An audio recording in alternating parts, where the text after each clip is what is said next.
Hello guys, एक और PYQ हम लेते हैं आईटी जेम 2022 का। ठीक है, ये एनईटी है। इसमें आपको फिल करना है। ठीक है, आंसर तो क्या बोल रहा है ये? Consider the 4x4 matrix capital M is equal to this. Diagonal element क्या है? 11 है। ठीक है, और ऑफ डायगोनल्स जो है वो 10 है सारे। Then the value of determinant of M is, जो एम मैट्रिक्स है उसके डिटर्मिनेंट की वैल्यू पूछ रहा है। ठीक है, चलो रिजल्ट बताते हैं। तो कोई मैट्रिक्स है, अगर n बाई एन मैट्रिक्स है ए, ठीक है, where every entry each capital C, सारी एंट्री जो है वो कांस्टेंट कैपिटल सी के बराबर है। A N by N matrix है, तो इसकी एक एगन वैल्यू हो जाती है सी डॉट एन या एन डॉट सी। ठीक है, C dot order of the matrix, C into order of the matrix, C into N. और remaining N minus one eigen values जो होती है वो क्या होती है? जीरो होती है। ठीक है, मतलब कि एन बाई एन मैट्रिक्स है, इसकी एक आइगन वैल्यू हो जाएगी सी एन, बाकी की N minus one eigen value क्या हो जाएगी? जीरो। एन आइगन वैल्यूज होगी। ठीक है, समझ में आया? फॉर एग्जाम्पल ले सकते हो आप एग्जाम्पल। मान लो कि ठीक है ना, ए मैट्रिक्स है आपकी three three three three three three three three three three by three matrix है, जिसकी आइगन वैल्यू अगर कोई पूछे तो क्या हो जाएगी? कांस्टेंट क्या है? थ्री है हर एंट्री में। थ्री थ्री थ्री, तो थ्री इंटू ऑर्डर भी थ्री है तो नाइन। बाकी की दो आइगन वैल्यू जो बची हो जाएगी जीरो। ठीक है, और ये मैट्रिक्स कैसी है? रियल सिमेट्रिक मैट्रिक्स है, तो ये डायगोनलाइजेबल होगी, तो ए इज डायगोनलाइजेबल। ठीक है, ऐसी मान लो कि ए अगर आपकी ये होती फाइव फाइव फाइव, ठीक है, एक और five, four by four matrix ले ली, five five five five five five five five five five five five, four by four matrix है। ठीक है, अब इसकी आइगन वैल्यू अगर कोई पूछे, इसका डिटरमिनेंट तो जीरो होगा ही होगा। ठीक है, तो एक आइगन वैल्यू जीरो तो होगी, रैंक ऑफ ए वन है।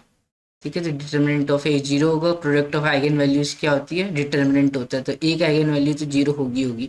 ठीक है, और इसकी आइगन वैल्यू क्या होगी? फोर बाई फोर मैट्रिक्स है, तो फाइव इंटू फोर 20। बाकी की remaining three eigen value N minus one वो जीरो होगी। ठीक है, ए की आइगन वैल्यूज क्या होगी? 20, और remaining three eigen value zero. ठीक है, तो ए की नॉन जीरो आइगन वैल्यू होती है इस टाइप की मैट्रिक्स के पास।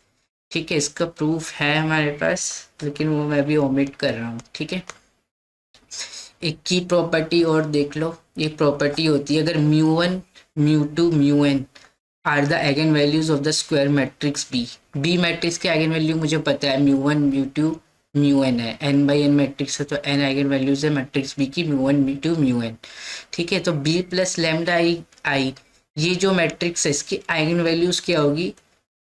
Mu one plus lambda, mu two plus lambda, mu N plus lambda. मतलब कि जो भी बी की आइगन वैल्यूज आ रही है उसमें सब में लैम्डा ऐड कर देना है। ठीक है, तो अगर आपसे पूछे determinant of B plus lambda I, determinant of B plus lambda I वो क्या होता है? Product of eigen values of B plus lambda आई।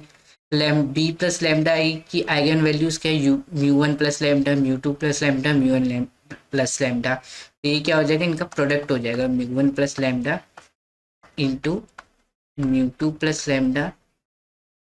ठीक, ऐसे करके इंटू लास्ट में म्यू एन प्लस लैम्डा। तो determinant of B plus lambda, अगर किसी मैट्रिक्स के आइगन वैल्यूज पता है तो उसका डिटर्मिनेंट क्या होता है? Product of eigen values.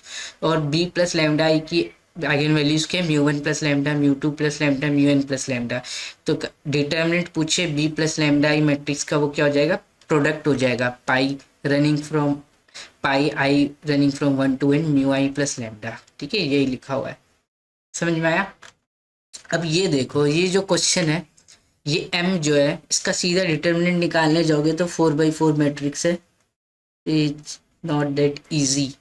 ठीक है, 11 करोगे फिर इसका डिटर्मिनेंट निकालोगे थ्री बाई थ्री मैट्रिक्स का। ठीक है, तो इतना इजी नहीं है। तो आप m को कैसे लिख सकते हो? देखो, ऐसे लिख सकते हैं हम m को, ten ten ten ten, constant ten ten बना दो। ठीक है, इधर भी टेन टेन टेन कर दो, प्लस आइडेंटिटी मैट्रिक्स कर दो। ठीक है, इसको ऐसे लिखो आप, ये 4x4 मैट्रिक्स है। तो एम को मैं कैसे लिख रहा हूँ, ऐसे लिख रहा हूँ, सब matrix plus identity matrix. Lambda 1 है, आइडेंटिटी मैट्रिक्स 1 0 0 0 0 1 0 0 0 0 1 0 0 0 0 1। ठीक है, ये एम ही आ जाएगी क्योंकि ऑफ डायगोनल 0 है, आइडेंटिटी ऐड कर दिए तो इधर 1 11 11 11 11, बाकी सब जगह 10, तो एम ही है मैट्रिक्स। तो एम को मैंने कैसे लिख दिया, this matrix plus identity matrix lambda times 1। ठीक है, इसकी आइगन वैल्यूज आपको पता है क्या होगी, 4x4 मैट्रिक्स है तो एक आइगन वैल्यू क्या हो जाएगी 10 इंटू 440, और बाकी की जो n-1 है मतलब 3 आइगन वैल्यू 0 हो जाएगी।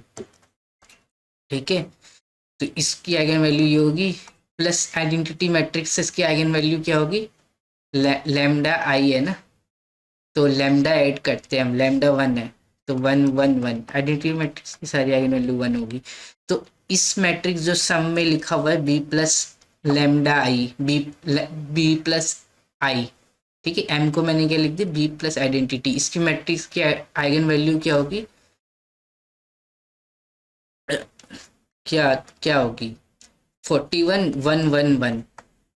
ठीक है, बी की आइगन वैल्यूज में 1 1 1 ऐड कर दो, बी की आइगन वैल्यू 40 0 0 0 है, इसमें 1 1 ऐड करोगे तो 41 1 1 1। तो ये किसकी आइगन वैल्यू आ गई आपकी, बी प्लस आई की, जबकि एम की आइगन वैल्यूज आ गई। और एम का ही डिटर्मिनेंट पूछा ना, then the value of the determinant of M is, M का डिटर्मिनेंट क्या हो जाएगा, प्रोडक्ट ऑफ आइगन वैल्यूज, मतलब कि 41 इंटू 1 इंटू 1 इंटू 1 मतलब 41, उसका आंसर क्या हो जाएगा 41। ठीक है, समझ में आया होगा। मान लो कि इधर यहाँ पे 11 की जगह कोई मैट्रिक्स है, ए इज इक्वल टू, यहाँ पे मैंने 12 लिखा, 10 10 10, फिर 10 12 10 10, फिर 10 10 12 10, फिर यहाँ पे 10 10 10 12। इस मैट्रिक्स का डिटर्मिनेंट पूछ लेता तो क्या करते, 10 10 10 10 कांस्टेंट वाला तो बताइए प्लस 2 आई हो जाता। ठीक है, तो ये मैट्रिक्स जो जाती है वो जाती कांस्टेंट वाली मैट्रिक्स 10 10 10 10 प्लस में 2 आई। ठीक है, 1 0 ऐसे 0 0 0 1 0 0, ठीक है, फिर 0 0 0 1।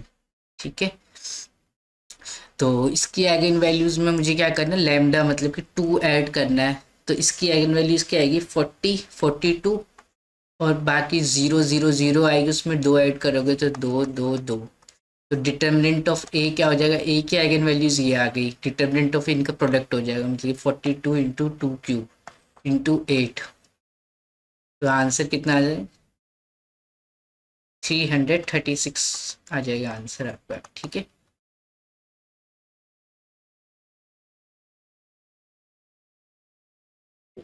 ठीक है ना। तो एक क्वेश्चन को अगर यहाँ पे 2 कर देता हूँ तो आंसर 336 हो जाता है। खाली अगर ये कांस्टेंट मैट्रिक, ये वाली मैट्रिक्स देगा तो एक आइगन वैल्यू जो है डिटरमिनेंट 0 हो जाएगा। ठीक है, स्केलर मतलब सब बराबर सी के बराबर है, उसकी रैंक 1 आएगी। ठीक है ना। एक रिजल्ट और जनरल रिजल्ट और देख लो।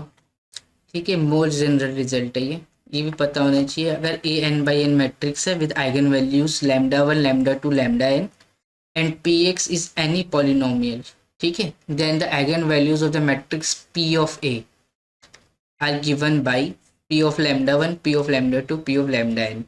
ठीक है, ये जनरल रिजल्ट है। यहाँ पे जो था ना, मैंने किसकी आइगन वैल्यूज बोली थी, पी एक्स अगर आप ले लो एक्स प्लस लैम्डा, ये पॉलिनोमियल है। ठीक है, 1 डिग्री का, ए कोई मैट्रिक्स है। ठीक है, ए कोई मैट्रिक्स है, ए मान लो या फिर इसको आप वो मान लो, क्या बोल यहाँ पे बी बोल रहा था ना, बी बी मान लो, बी कोई मैट्रिक्स है विद आइगन वैल्यूज μ1 μ2 μn। ठीक है, तो पी ऑफ बी निकालोगे तो वो क्या आएगा, बी प्लस लैम्डा आई, यही आएगा। तो बी प्लस लैम्डा आई की आइगन वैल्यूज क्या हो जाएगी, P of mu one. P of mu one मतलब कि बी की जगह यहाँ पे जो है ना एक्स की जगह म्यू वन लिखना है, तो mu one plus lambda. P of mu two लिखोगे तो वो क्या आ जाएगा आपका, म्यू टू प्लस लैम्डा। तो बी प्लस लैम्डा आई की वैल्यू क्या होगी, आइगन वैल्यूज क्या होगी, बी प्लस लैम्डा आई की mu one plus lambda, mu two plus lambda, mu N plus lambda, where mu one mu two mu N eigen values of B. ठीक है, ये more general result है। मान लो कि आपको कोई matrix they they, polynomial in A, जैसे A square plus two A plus I. A की आइगन वैल्यूज आपको पता है, मान लो कि A lambda one lambda two lambda three, A three by three matrix है, उसकी eigen values lambda one lambda two lambda three है। और आपसे पूछे इस मैट्रिक्स जो बनेगी ना, ये ए में पॉलिनोमियल है, ए square plus two A plus आई, इसकी आइगन वैल्यूज क्या होगी, वो क्या होगी, P of lambda one, P of lambda two, P of lambda three. ठीक है, पी ऑफ लैम्डा वन मतलब कि lambda one square plus to lambda plus one. ऐसे ही आप प्रूव कर सकते हो। ठीक है,